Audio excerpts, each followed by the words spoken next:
তোমার হিন্দু মেয়ে পছন্দ হয়েছে, ঠিক আছে। তোমার ইয়াহুদি পছন্দ হয়েছে, হ্যাঁ ঠিক আছে। এখানে অন্য কি? তোমার যেটা ভাল লাগে এটা, তোমার যেটা মন চায় এটা, তোমার পছন্দই তোমার জীবন।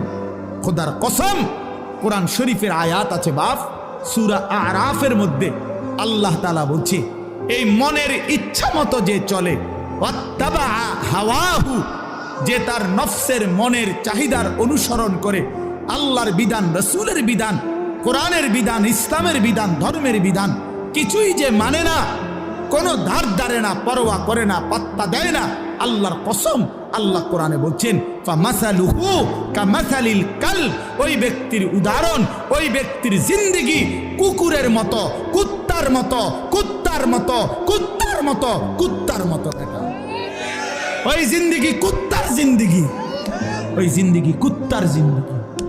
আমি বললাম কোরআনের আয়াত এটা।